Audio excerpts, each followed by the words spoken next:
Welcome to this journey through one of the most disturbing cases recorded in the history of Louisiana's antebellum plantation system. Before we begin, I invite you to leave in the comments where you're watching from and the exact time at which you're listening to this narration. We're interested to know in which places and at what times of day or night these documented accounts reach. What transpired at Belmont Plantation in the autumn of 1854 would challenge not only contemporary understanding of human behavior, but would inspire scholarly debate for more than a century afterward, leaving questions that remain unanswered to this day. The events centered on a single individual whose very existence seemed to violate the natural order as understood in the mid-19th century. Born with complete albinism on a sprawling sugar plantation along the Mississippi River, approximately 40 miles south of Baton Rouge, the enslaved man, known only as Ezekiel, became the focal point of a tragedy that claimed 12 lives in a single night and left permanent scars on the collective memory of 3 parishes. The circumstances of that night, documented extensively in coroner's reports, newspaper accounts, medical examinations, and testimony from more than 30 witnesses, present a case that defies simple categorization, even with the benefit of modern psychological and forensic understanding. Belmont Plantation encompassed nearly 3,000 acres of prime delta land, its fields producing sugarcane in quantities that made it one of the most profitable operations in St. James Parish. The property had been in the Devereux family since 1802, passed from father to son through 3 generations, each expanding the operation and the number of enslaved workers required to maintain production. By 1854, approximately 240 enslaved people lived and worked on the property, housed in 2 separate quarters areas located approximately half a mile from the main plantation house. The plantation employed 12 overseers, white men who supervised the field gangs and maintained discipline through methods that were brutal even by the standards of the time.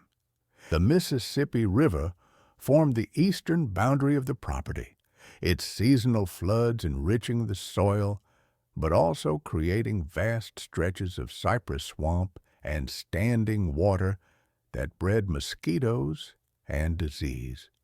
The landscape was one of extreme contrasts during the summer months, when temperatures routinely exceeded 95 degrees Fahrenheit, with humidity that made the air feel thick enough to cut with a blade. The nearest town of any size was Convent, Louisiana, approximately 8 miles distant along a rutted road that became impassable during heavy rains. This isolation would prove significant when investigators attempted to piece together the events of October 17, 1854. According to baptismal records maintained by Father Auguste Delacroix of St. Michael's Catholic Church and Convent, Ezekiel was born on March 3, 1829, to an enslaved woman named Patience, who worked in the plantation's main house as a domestic servant. The records note his condition with clinical precision, describing him as afflicted with what the priest termed leucoderma totalis, a complete absence of skin pigmentation that rendered him pink-skinned with white hair and eyes that appeared red in certain lighting. The notation includes Father Delacroix's observation that the mother showed great distress at the child's appearance and that plantation owner Charles Devereux initially refused to allow the infant to be baptized, considering the condition to be evidence of divine judgment. Medical understanding of albinism in 1829 was primitive and laden with superstition. Dr.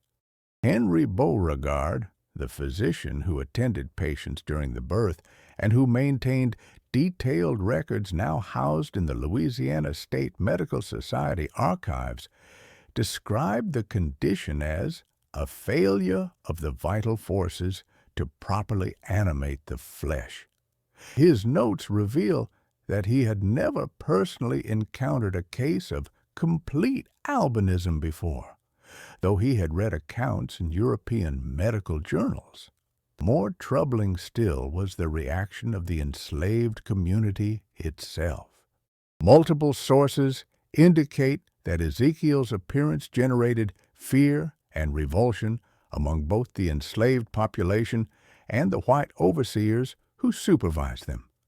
The child's mother reportedly refused to nurse him, a decision that nearly cost him his life in the first weeks after birth. An elderly enslaved woman named Seraphine, who served as the plantation's unofficial midwife and healer, agreed to care for the infant only after Charles Devereux threatened her with punishment. Seraphine's testimony, given years later to researchers from Tulane University, provides disturbing insight into the atmosphere surrounding Ezekiel's early life. She stated that the other enslaved women believed the child to be cursed, that his appearance represented a punishment from God for unspecified sins. Some whispered that he was not fully human, but rather some sort of changeling or demon that had taken human form. Charles Devereux's response to the situation reveals much about the peculiar moral calculus of the plantation system. Rather than selling Patience and her child away from Belmont, which would have been the expected course of action given the disruption the birth had caused, he instead made a decision that would have profound consequences. In a letter dated April 15, 1829, to his brother Pierre in New Orleans, Charles wrote that he intended to keep the child as a curiosity and a living reminder of God's power to create according to his own mysterious purposes. The letter, preserved in the Devereux family papers at Tulane's Special Collections, describes Ezekiel as a white Negro, proof that the Almighty can confound all human understanding and expectation. What makes this case particularly disturbing is how Ezekiel's condition became increasingly intertwined with religious interpretation as he grew from infancy to childhood. Father Delacroix's parish records contain multiple references to the boy, including an entry from 1835 noting that Charles Devereux had begun bringing Ezekiel to Sunday services, seating him in a separate pew where the congregation could observe him. The priest's notes suggest discomfort with this practice, describing it as unseemly display of God's creation for purposes of spectacle rather than spiritual edification. By age 6, Ezekiel had become a fixture at church services, his presence apparently intended to serve as a living sermon about divine power and human presumption. The boy's physical development followed a pattern that Dr. Beauregard documented with scientific precision. His medical notes from annual examinations conducted between 1835 and 1845 detail Ezekiel's extreme sensitivity to sunlight, which caused severe burning of his skin after even brief exposure. His vision was poor, requiring him to squint constantly in normal daylight and making him nearly blind in bright sun. These physical limitations meant that Ezekiel could not work in the fields alongside other enslaved children his age, creating a situation that further isolated him from the community that might otherwise have provided some measure of social connection and normalcy. Instead, Charles Devereux assigned Ezekiel to work in the plantation's sugar processing facility, a massive structure where cut cane was crushed, boiled, and refined into crystallized sugar and molasses. The work took place primarily at night during the harvest season from October through December, when enslaved workers labored in shifts around the clock to process the cut cane before it spoiled. The sugar house was a place of extraordinary heat and danger, with open fires beneath massive copper kettles containing boiling syrup that reached temperatures exceeding 300 degrees Fahrenheit.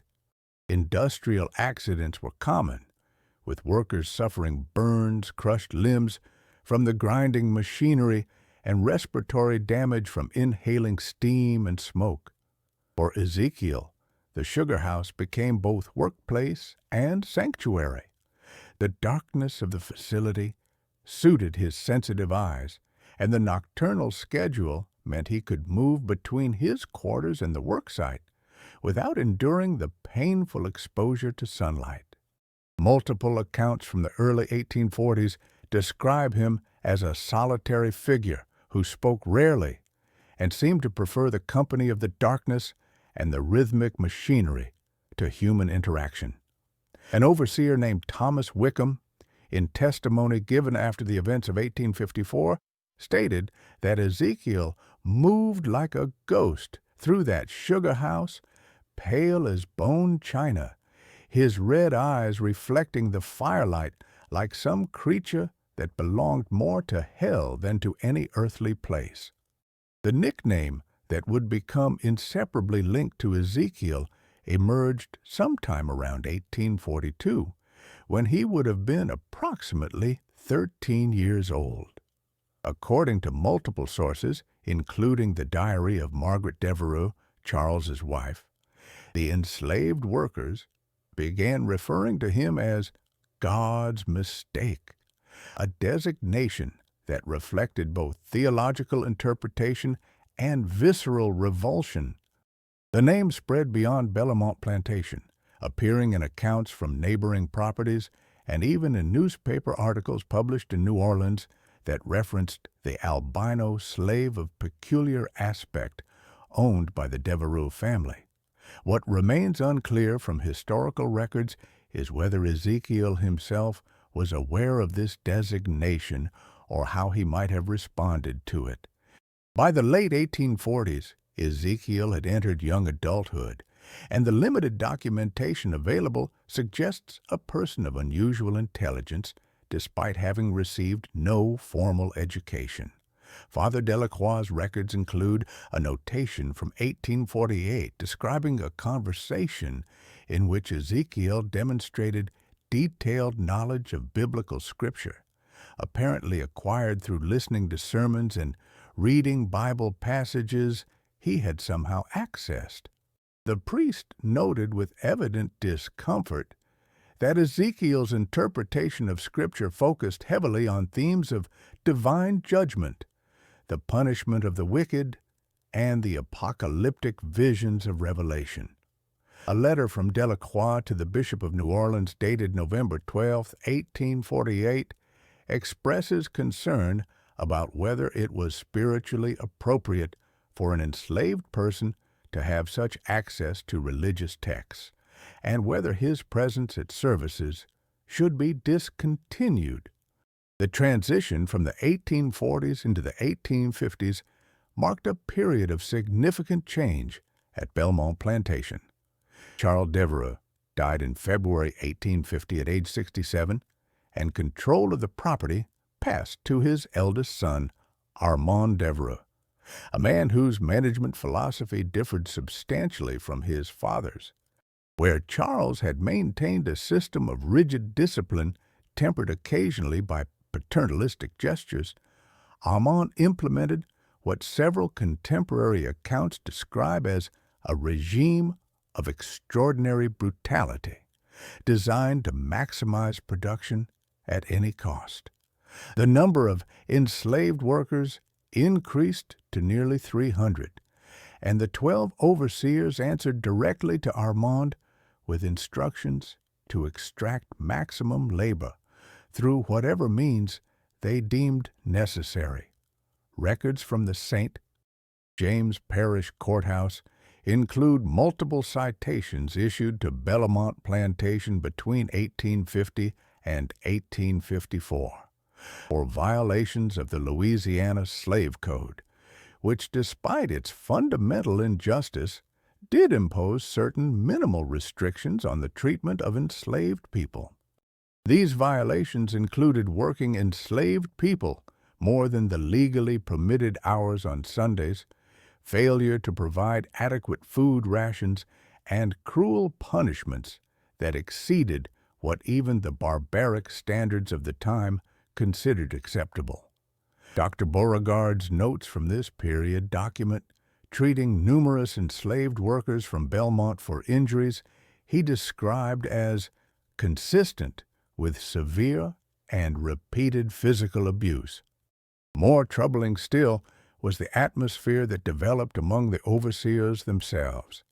An investigation conducted by St. James Parish Sheriff Antoine Rousseau in the aftermath of the October 1854 events revealed that the 12 men who served as overseers had formed what several witnesses described as a cult-like brotherhood.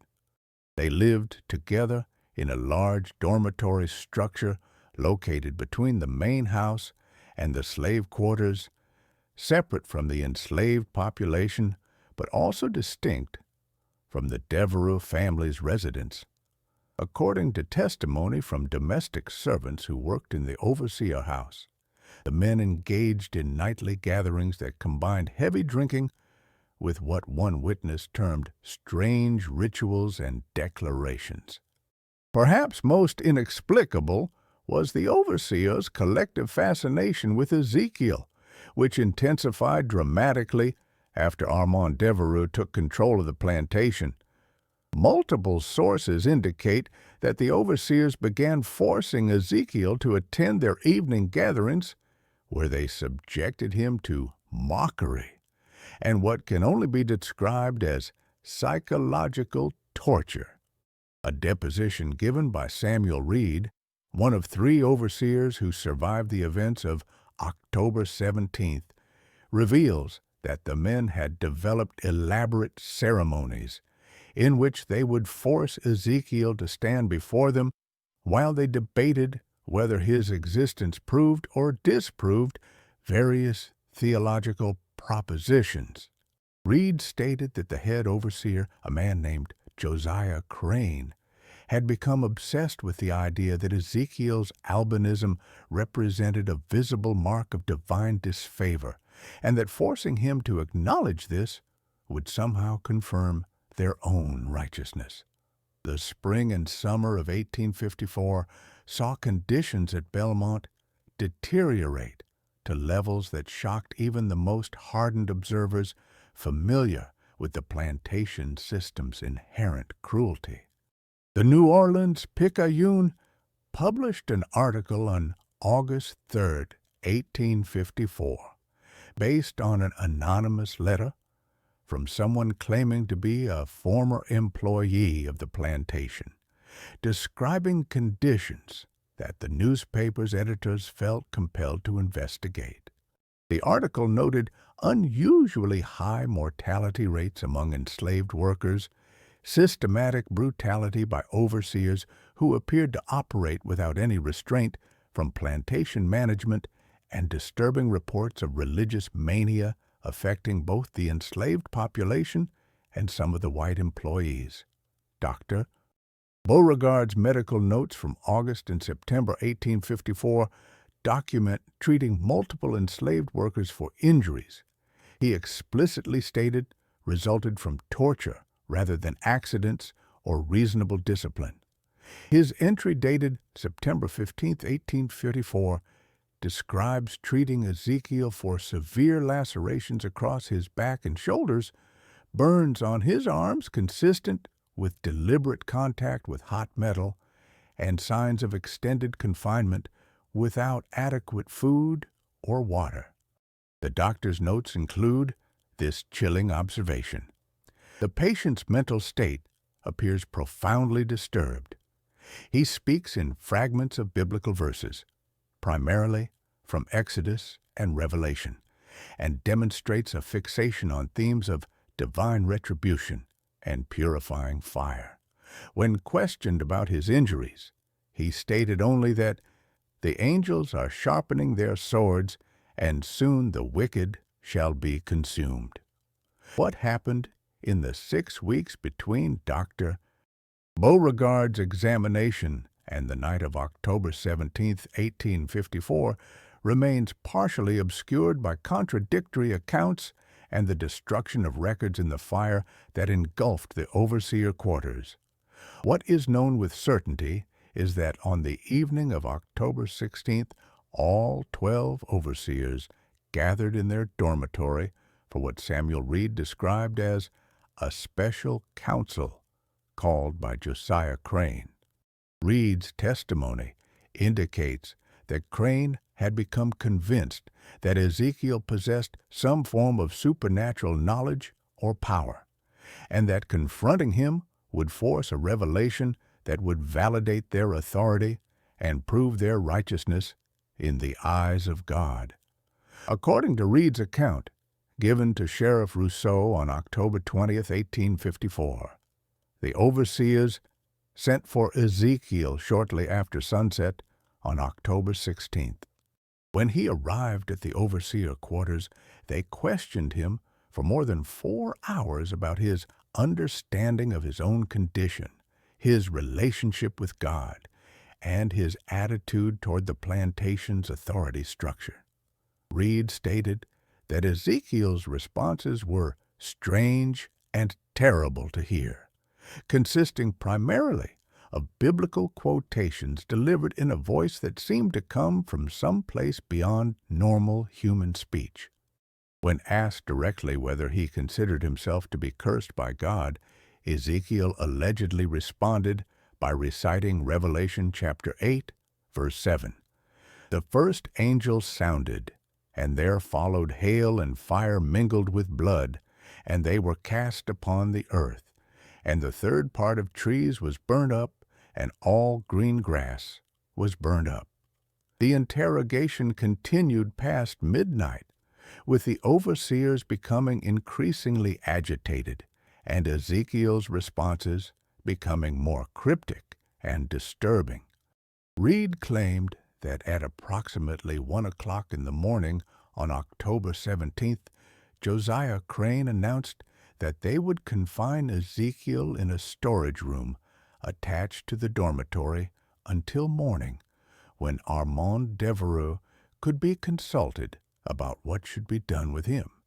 Reed stated that he and 2 other overseers objected to this plan, arguing that holding Ezekiel overnight would only escalate tensions, but Crane overruled them and ordered Ezekiel locked in the storage room.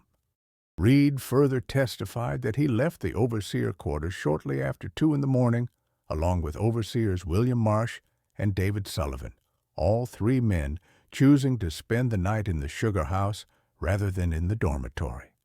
This decision saved their lives. What transpired in the hours between 2 o'clock and dawn on October 17, 1854, can only be reconstructed from physical evidence, the testimony of those who discovered the scene, and the fragmentary accounts of enslaved workers who lived in quarters close enough to observe portions of the events. The official report filed by Sheriff Rousseau, now preserved in the Louisiana State Archives, provides the most comprehensive documentation of the physical evidence, though even this clinical account cannot fully convey the horror of what was discovered. At approximately 6:30 in the morning, just after sunrise, screams from the direction of the overseer quarters brought numerous enslaved workers and eventually Samuel Reed and his 2 companions running from the sugar house. What they found defied immediate comprehension. The overseer dormitory, a substantial structure measuring approximately 60 feet long and 30 feet wide, had been consumed by fire during the night. The building's brick foundation remained, as did portions of the walls, but the interior had been completely gutted. The wooden floor had burned through in several places, exposing the dirt crawl space beneath. Most disturbing were the remains of 9 overseers discovered inside the structure. Sheriff Rousseau's report describes finding the bodies in their beds, or rather, what remained of beds, that had been reduced to charred frames and ash. The positioning of the bodies indicated that the men had been sleeping when the fire began and had been overcome by smoke and flames before they could escape. Medical examination by Dr. Beauregard determined that at least 6 of the men had died from smoke inhalation before the flames reached them, while the other 3 showed evidence of having been alive when the fire consumed them. The report becomes more disturbing when describing the condition of the storage room where Ezekiel had been confined. The door to this small chamber, approximately 8 feet square, remained closed and latched from the outside, suggesting that whoever had been inside could not have escaped. Yet, when the door was finally opened, no remains were found within. The room showed evidence of intense fire damage, with the walls blackened and portions of the floor burned through, but no human remains, no bones, no evidence that anyone had been inside when the fire consumed the building. 2 additional bodies were discovered approximately 50 yards from the main structure in a wooded area between the overseer quarters and the slave quarters. These remains were identified as belonging to Josiah Crane and another overseer named Marcus Webb. Both men had been killed before the fire began, their throats cut with such force that they had been nearly decapitated. The positioning of the bodies and the pattern of blood on the surrounding ground suggested that they had been killed where they lay, not moved from another location. Dr. Beauregard's examination determined that the murders had occurred sometime between 2 o'clock and 4 o'clock in the morning, based on the condition of the blood and the onset of rigor mortis. The 12th overseer, a man named Patrick O'Donnell, was never found. Extensive searches of the property and the surrounding area over the following weeks produced no trace of him, no remains, no evidence of what had become of him. His disappearance added another layer of mystery to events that already defied easy explanation. Sheriff Rousseau's investigation focused immediately on Ezekiel as the primary suspect, despite the seemingly impossible logistics of how one man, locked in a storage room, could have murdered 2 overseers in the woods, started a fire that consumed 9 sleeping men, and then vanished completely without leaving remains or trace. The investigation expanded to include questioning of nearly every enslaved worker at Bellamont Plantation, a process that consumed more than 2 weeks and produced testimony that only deepened the mystery rather than resolving it. An enslaved woman named Rachel, who worked in the plantation house as a cook, testified that she had been awakened around 3 o'clock in the morning by the sound of singing coming from the direction of the overseer quarters. She stated that the voice was Ezekiel's, which she recognized because she had known him since childhood, and that he was singing a hymn she had heard at church services. The hymn, she believed, was "A Mighty Fortress is Our God."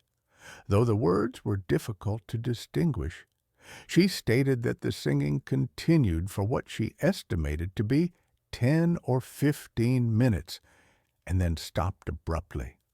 Perhaps an hour later, she smelled smoke and raised the alarm, Other testimony complicated the narrative further. A field hand named Abraham stated that he had been unable to sleep on the night of October 16th and had been sitting outside his quarters when he observed a figure moving through the darkness toward the overseer dormitory around 2:30 in the morning. He could not identify the figure with certainty, but stated that it moved with purpose and appeared to be carrying something, though he could not determine what. He did not see the figure return. More troubling still was testimony from an elderly enslaved man named Moses, who had worked at Belmont for more than 40 years and served as a spiritual leader within the enslaved community. Moses stated that Ezekiel had come to him 3 days before the fire on October 14th and had spoken to him about dreams and visions. According to Moses, Ezekiel described seeing angels with flaming swords standing at the corners of the overseer quarters and hearing voices that told him the time of judgment was approaching. Moses stated that he had tried to counsel Ezekiel to pray and to resist whatever dark thoughts were troubling him, but that Ezekiel had responded by saying, "The darkness is not in me, but in them, and the light will consume them like chaff in the furnace." Dr. Beauregard was called upon to provide expert medical testimony about whether Ezekiel's physical condition might have contributed to mental instability. His deposition, given to Sheriff Rousseau on October 25, 1854, represents one of the first attempts to apply scientific reasoning to the case. Beauregard stated that albinism itself was not associated with mental illness or violent tendencies, but that the extreme social isolation and psychological abuse that Ezekiel had endured throughout his life could certainly have produced a disturbed mental state. He further noted that Ezekiel had demonstrated signs of what modern medicine might recognize as dissociative symptoms during the September examination, speaking as though he were channeling divine messages rather than expressing his own thoughts. The physical evidence regarding how the fire started produced conflicting interpretations. Examination of the burned structure revealed that the fire had begun in multiple locations nearly simultaneously, suggesting deliberate arson rather than accidental ignition. Traces of what appeared to be kerosene or lamp oil were found in several areas, though this evidence was not conclusive given that such materials were routinely stored and used throughout the plantation. What remained inexplicable was how someone locked in a storage room could have distributed accelerant throughout the dormitory and then escaped, leaving no remains behind. A grand jury was convened in St. James Parish in November 1854 to determine whether sufficient evidence existed to bring charges in connection with the deaths. The proceedings, documented in parish court records, revealed the fundamental impossibility of the legal system addressing a case where the primary suspect had vanished completely. The grand jury heard testimony from more than 40 witnesses over the course of 3 weeks. Their final report, issued on November 28, 1854, concluded that the deaths of 11 men at Belmont Plantation resulted from murder and arson, but that insufficient evidence existed to identify a specific perpetrator or to determine the whereabouts of Ezekiel or the missing overseer, Patrick O'Donnell. The report included a remarkable passage that suggests even the most practical-minded officials found themselves confronting questions that transcended normal criminal investigation.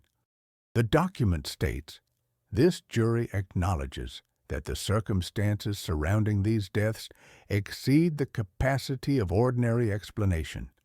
Whether the events of October 17, 1854, resulted from human agency acting alone, from collective madness born of cruelty and guilt, or from forces beyond mortal understanding, we cannot with certainty determine. We recommend that the matter be left to divine judgment, as earthly justice finds itself inadequate to the task.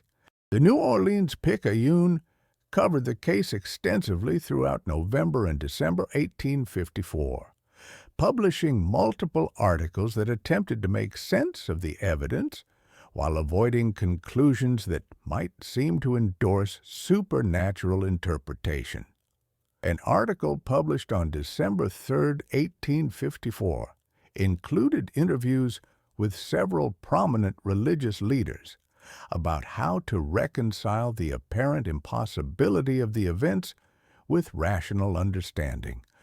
Reverend Jonathan Whitfield of First Baptist Church in New Orleans was quoted as saying that, whether by human hand or divine intervention, wickedness had been repaid with destruction, and those who had tormented a helpless soul had found themselves consumed by flames that may have burned hotter than mere earthly fire.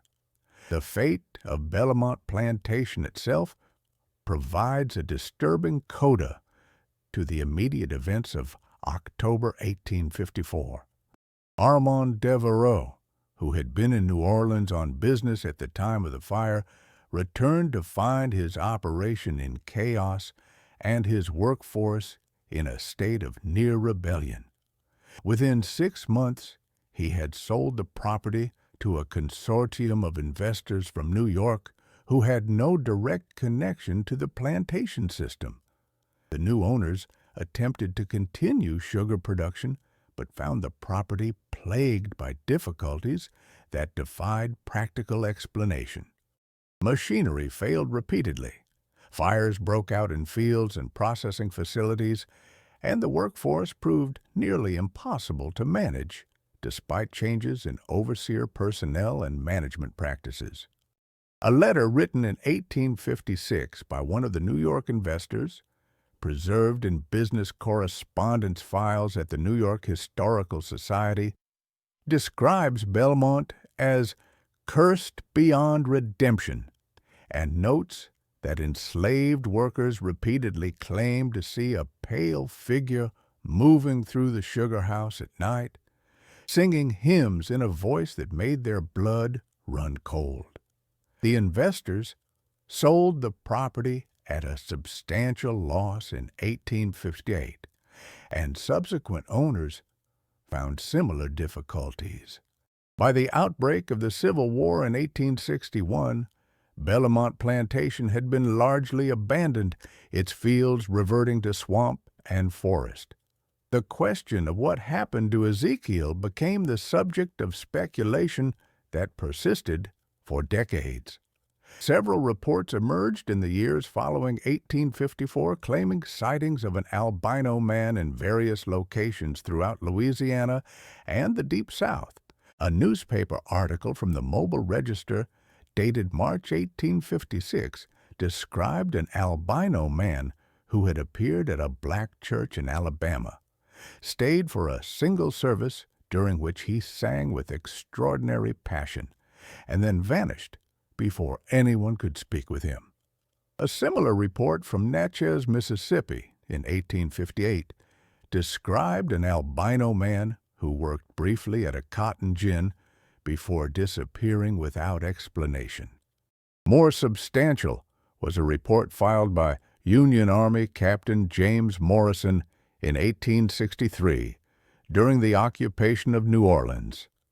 Morrison's official correspondence, now housed in the National Archives, describes encountering an albino man among a group of formerly enslaved people who had fled to Union lines seeking protection. Morrison noted that the man claimed to have once lived at a plantation in St. James Parish, and that he had seen the wicked, consumed by fire as the prophets foretold. When Morrison attempted to question him further about his past, the man reportedly became agitated and spoke only in biblical verses. He disappeared from the refugee camp within days and was never seen again by Union forces. The most detailed account of a possible post-1854 encounter with Ezekiel comes from the personal diary of Sarah Whitmore, a teacher who worked with the Freedmen's Bureau in Louisiana during Reconstruction. Her diary, discovered in an estate sale in 1923 and subsequently donated to the Louisiana State Museum, contains an entry dated June 15, 1869, describing a visit from an elderly albino man who came to the school where she taught formerly enslaved children. The man, whom she estimated to be in his 40s, asked to observe the classroom and sat silently in the back for the entire day. When the children had left, he approached Whitmore and thanked her for teaching them to read. He then made a statement that Whitmore recorded verbatim. "I could not read when the darkness came, only speak the words I had heard. If I had been able to read, perhaps I would have found words other than fire. But fire was the only word they understood, and fire was what came." Whitmore noted that before she could respond or ask questions, the man left the schoolhouse and vanished into the gathering dusk. She made inquiries in the community, but found no one who recognized her description or knew of an albino man living in the area. Her diary entry concludes with this observation: "I cannot say with certainty whether the man I met today was connected to the events at Bellamont Plantation that I have heard discussed in hushed tones among the older folks. But something in his eyes, which were indeed red as garnets in the lamplight, suggested he had seen and perhaps done things that had marked his soul indelibly." Academic interest in the Bellamont case emerged in the early 20th century as historians began systematically documenting the plantation system and its horrors. Professor Marcus Layton of Tulane University conducted extensive research into the case in the 1920s, gathering surviving documents, interviewing elderly residents of St. James Parish, who had family connections to people who lived through the events, and attempting to construct a comprehensive historical analysis. His unpublished manuscript, The Bellamont Mystery, A Study in Antebellum Violence and Its Interpretations, completed in 1927, presents the most thorough examination of the case available to scholars. Layton's analysis carefully weighs multiple possible explanations for the events of October 17, 1854.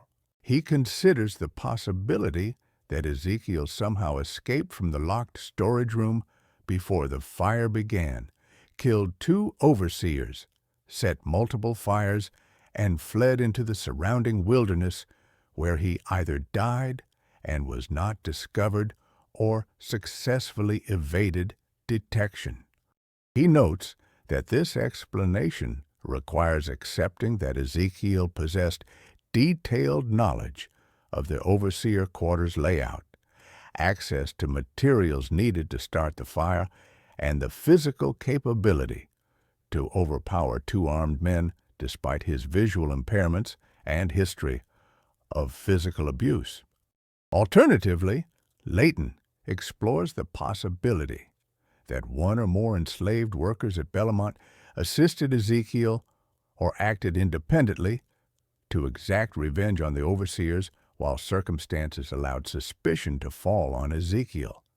This theory finds some support in the testimony about figures moving in the darkness and the apparent coordination required to kill 2 men in the woods while simultaneously starting fires in the dormitory. However, Layton notes that despite intensive questioning of the entire enslaved population, no evidence of conspiracy emerged, and no witness recanted or altered their testimony in ways that suggested coordinated deception. Most intriguingly, Layton presents a third interpretation based on his interviews with descendants of people who lived at Belmont in 1854. Multiple sources told Layton that their ancestors believed Ezekiel had not acted alone, but had been aided by what they described as spirits of the oppressed or angels of vengeance that manifested in response to the accumulated cruelty and injustice of the plantation system. One elderly woman, interviewed in 1925, told Layton that her grandmother had been enslaved at Belmont and had witnessed the aftermath of the fire. According to this account, the grandmother maintained until her death that the fire had been started not by human hands, but by fire from heaven that consumed the wicked while leaving the innocent untouched. Citing the fact that the slave quarters, located relatively close to the overseer dormitory, suffered no damage from the blaze. Layton's manuscript concludes with an acknowledgement that definitive explanation remains impossible given the evidence available. He writes, "The Belmont case resists the historian's usual tools of documentary analysis and logical inference. We are left with an event that appears in official records, that produced tangible consequences, documented in legal proceedings and property transactions, yet whose central mystery remains as opaque now as it was in 1854. Whether Ezekiel was victim, perpetrator, or some combination of both, whether he acted alone or with assistance, human or otherwise, whether he survived the night of October 17th or perished in flames that consumed his tormentors, we cannot say with certainty. The property that once comprised Belmont Plantation exists today as a combination of state-owned wetlands and private agricultural land, subdivided and sold off multiple times since the Civil War. The exact location of the overseer quarters that burned in 1854 has been lost to time and changes in the landscape. Local historians have attempted to pinpoint the site using historical maps and land surveys, but the Mississippi River has shifted its course multiple times in the intervening years, and the swampland has reclaimed much of what was once cultivated fields. In 1954, on the centennial of the fire, the St. James Parish Historical Society erected a small marker near what they believed to be the approximate location of Belmont's main house. The marker's text carefully avoids taking a position on the events it commemorates. Near this site stood Belmont Plantation, where on October 17, 1854, 12 men died in circumstances that remained subject to historical debate. The case of Ezekiel, an enslaved man born with albinism and called by some God's mistake, continues to raise questions about justice, cruelty, and the limits of human understanding.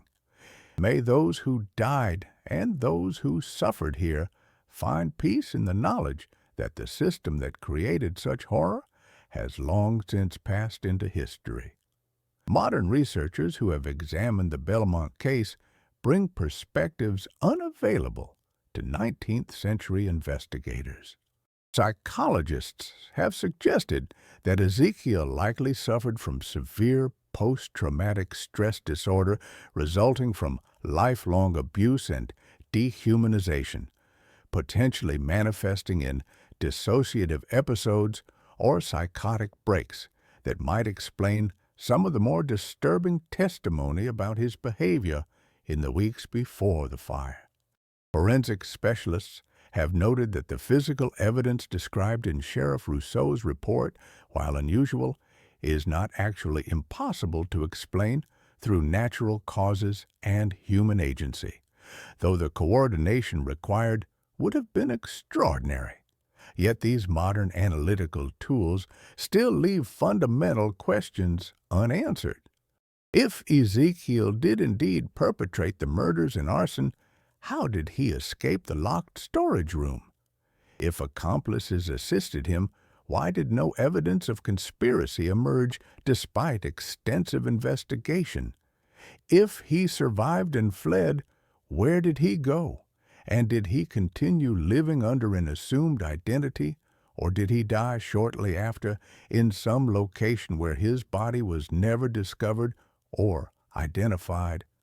Perhaps most haunting is the question of moral judgment that the case forces us to confront.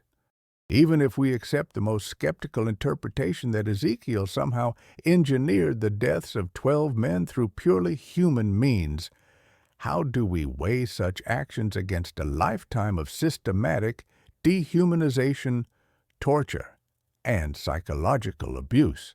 The legal system of 1854 Louisiana could not have provided anything resembling justice to an enslaved albino man, regardless of the circumstances. The grand jury's implicit acknowledgement that earthly justice finds itself inadequate to the task perhaps represents the most honest assessment possible. The case has attracted renewed attention in recent decades as scholars have increasingly focused on recovering the voices and experiences of enslaved people from historical records that were created primarily by and for white audiences. Dr. Angela Morrison of Louisiana State University published a significant paper in 2019 titled Seeing the Invisible: Albinism, Enslavement, and the Belmont Mystery, which examines how Ezekiel's physical condition intersected with the racial categories that undergirded the slave system. Morrison argues that Ezekiel existed in a liminal space that challenged fundamental assumptions about race, identity, and divine order, making him a figure of both fascination and terror to everyone who encountered him. Morrison's research also uncovered previously unknown testimony from the 1854 investigation that had been misfiled in parish records.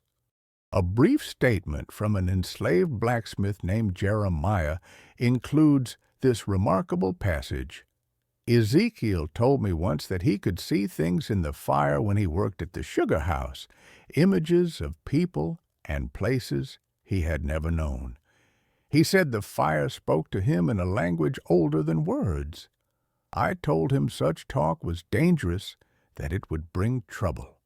He said the trouble was already here, had been here since the first chains were forged, and that fire had always been the answer to chains.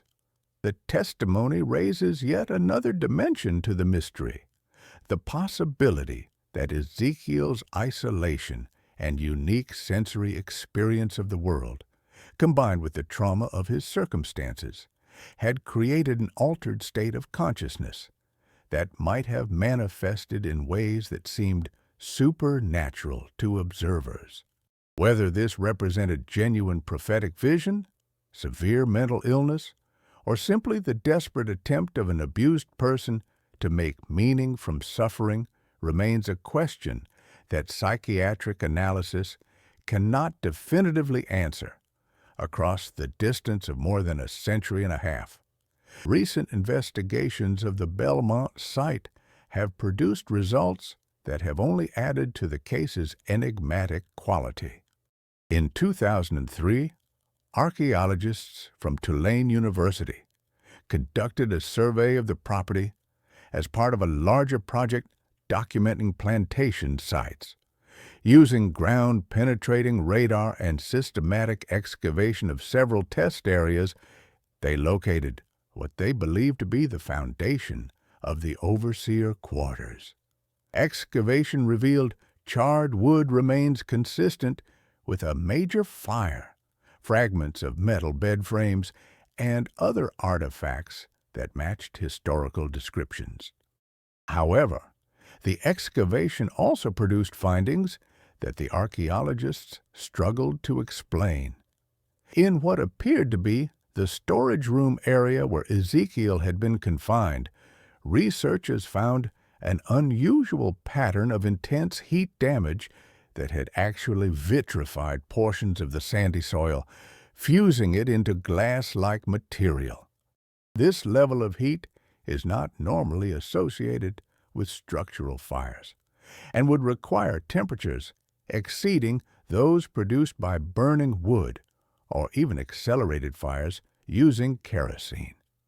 The lead archaeologist, Dr. Robert Fenimore, noted in his report that the heat signature in this specific area suggests a concentrated, extremely high-temperature event that is difficult to reconcile with typical fire patterns.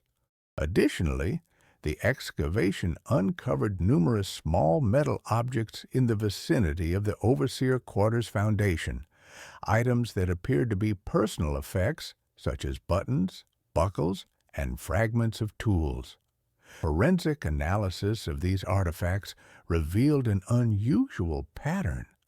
Many showed signs of heat damage, but others located literally inches away showed no such damage, as though the fire had been selective in what it consumed. Dr. Fenimore's report acknowledges this anomaly, but offers no explanation beyond noting that fire behavior in structural collapses can be unpredictable. The question of whether Ezekiel's remains might be somewhere on the property has never been satisfactorily resolved. The 2003 excavation team conducted careful screening of all soil removed from the storage room area and found no evidence of human bone, despite the expectation that at least some skeletal fragments should have survived even an intense fire. This absence of remains continues to fuel speculation about whether Ezekiel somehow escaped the building before the fire consumed it, or whether some other explanation accounts for the lack of physical evidence. Local folklore in St. James Parish has preserved its own interpretation of the Belmont mystery, passed down through generations in stories that blend historical fact with embellishment and supernatural elements. According to these accounts, collected and analyzed by folklorist Dr. Marie Thibodeau in her 2012 book, Ghosts of the River Parishes, the area around the former Belmont plantation has been associated with unusual phenomena since at least the late 19th century. Residents report seeing a pale figure in the vicinity of the old plantation grounds, particularly on October nights around the anniversary of the fire. Some describe hearing hymns sung in a powerful voice coming from areas where no one can be seen. One account, given to Dr. Thibodeau by a local fisherman named Robert Landry, describes an experience from 2007. Landry stated that he was fishing from a boat on a bayou that runs through what was once Belmont property when he heard singing coming from the trees along the bank. He described the voice as belonging to a man singing, "A mighty fortress is our God," with such intensity and passion that it made his skin prickle. When he moved his boat closer to investigate, the singing stopped abruptly, and he saw what he described as a white shape moving through the trees, though he could not determine if it was human or some trick of light filtering through the Spanish moss. Such accounts must be evaluated with appropriate skepticism, recognized as the product of local legend building on historical events, to create narratives that serve cultural and psychological needs. Yet they testify to the enduring power of the Bellamont case to resist closure, to remain a source of questions and speculation that ordinary historical analysis cannot fully satisfy.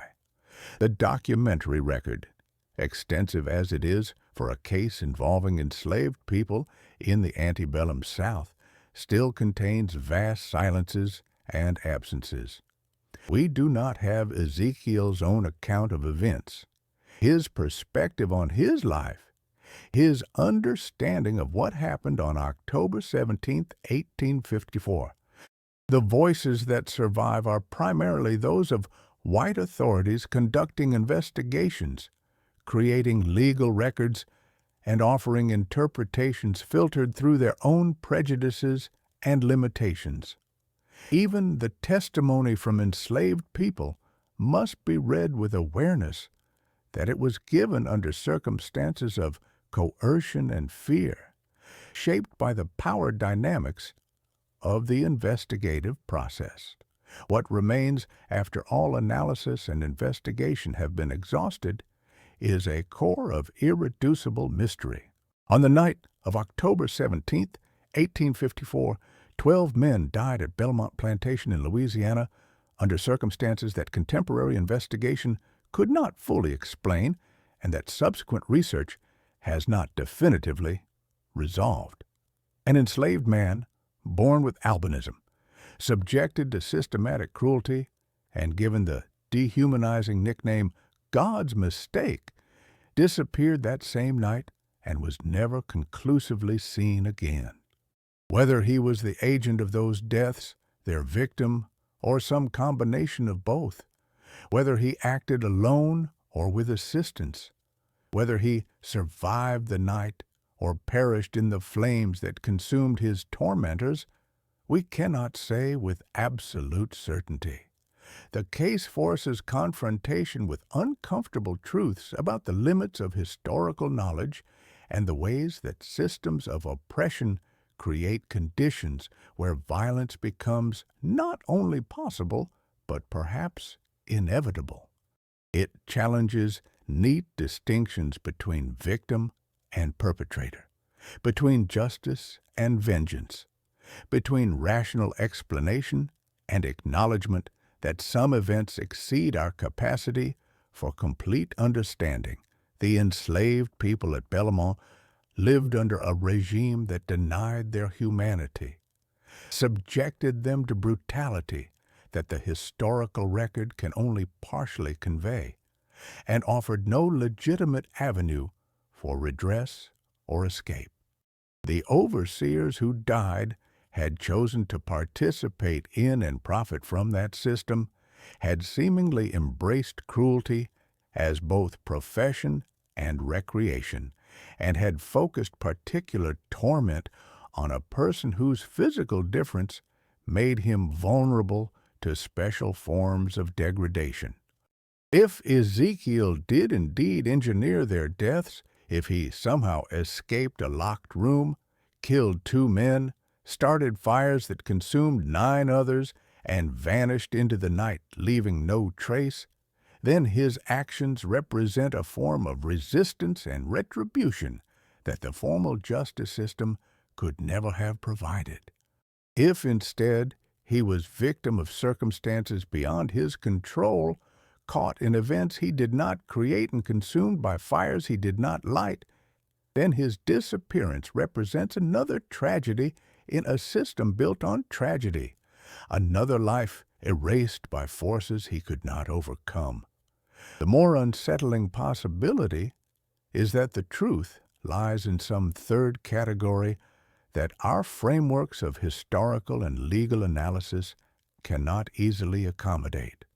Perhaps the accumulated weight of suffering and injustice at Belmont created conditions where the normal rules of cause and effect became temporarily suspended, where the boundaries between the possible and impossible became permeable.